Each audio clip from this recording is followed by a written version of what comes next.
Hey everybody, my name is Morgan Blankenship, and this is going to be YouTube reflection number 2, going over modules 5 through 8, I think.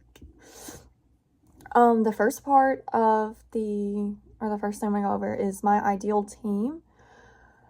So I've worked a couple of different jobs, I would say, with like varying sort of collections of people. I think that I kind of like smaller groups, but not like super small. Because I'm a pharmacy tech, and like I worked at a pharmacy that was so small that it was just like me, another tech, and a pharmacist. And I thought that was like not enough. But I also worked as like a 3D animator for a robotics company, and that was kind of like a small group. It was like 10 of us. And I really enjoyed working like within the 10 of us because that was like, there was like good communication.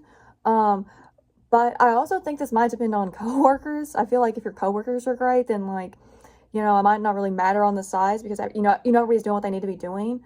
But like if you have bad coworkers, I think that, you know, it's kind of like your job's gonna suck regardless of how big your team is.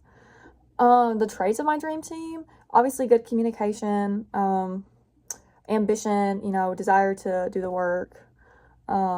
I don't really like lazy people in teams because I feel like I always pick up the slack, and so I don't want to pick up the slack if I don't have to. Okay, now for our table. I drew a little table. Here she is. Here she is, little table. So at the heads of the table, I have me, and then I have my mom, obviously, because she's like my like biggest supporter and role model. Then I have, here next to me, I have my best friend back home, Ruthie. We've been friends since like kindergarten, so like a super duper long time. She's always going to be there, huge supporter. Next up, I have my boss currently as my RA. He's sort of our district manager. Being an RA can be tough sometimes, and he helps me like get through it. I trust Joe with like everything. Oh, in the top corner, I also have Toni Morrison, the author. She's my favorite author. I just think the way that she writes is so beautiful. And even just having like one conversation with her about how she like actually writes novels, I feel like would change my life entirely. And then at the bottom here, I have 2 of my teachers. I have Mr. Billy. He was my 11th grade history teacher and my 12th grade government teacher.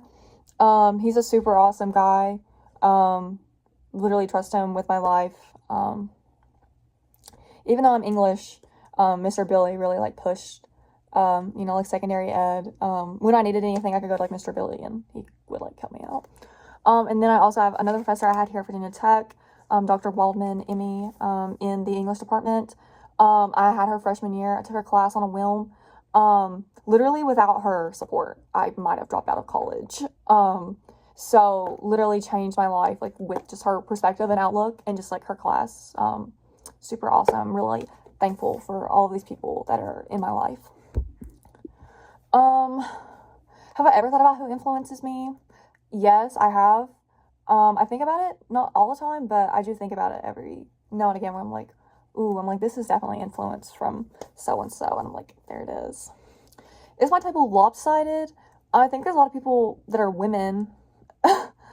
I mean, I have plenty of like, you know, men in my life, but I don't really know how much they impact me. I don't know. I think that's probably the big sort of lopsided. I feel like the ages are kind of, you know, there, and then everything else is kind of like pretty standard. With the difficult conversation simulator, I thought it was like really interesting. Especially now, because like I'll like look at TikTok comments on like political videos, and like, you know, if somebody disagrees, and like the immediate reply is like, oh well, here's like the opposite fact, and you know, or you're stupid, you're dumb.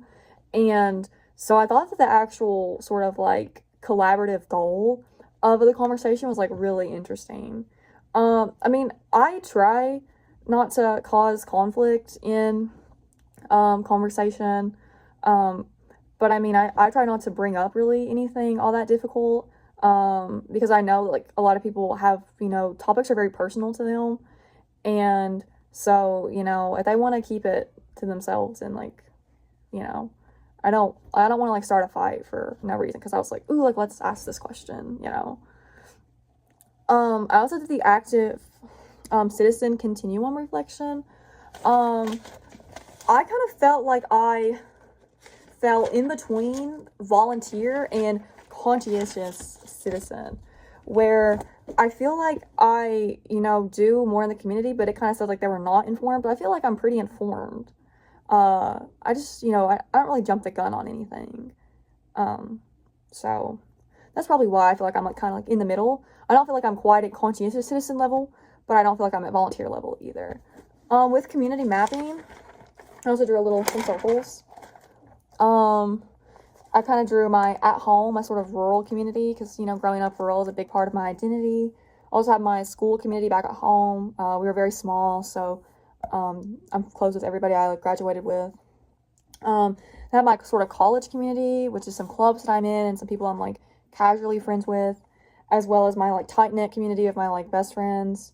I have my online community as well of people that I'm like in online spaces with, so like mutuals on like social media, as well as like it sort of bleeds into like my writing community, because I do write like online, like publish stuff, but like I have like a small like circle of like author friends who do the same, and so we're like sharing ideas with each other, and so that's like really nice. As for which community has impacted me the most, obviously I think my at home, school, and friends community have. I just feel like those play the biggest role in my identity, especially, you know, because it was sort of like a rural, sort of small area. I feel like we just become like naturally closer, and so I think they definitely had a lot to do with like who I shaped up to be as a person.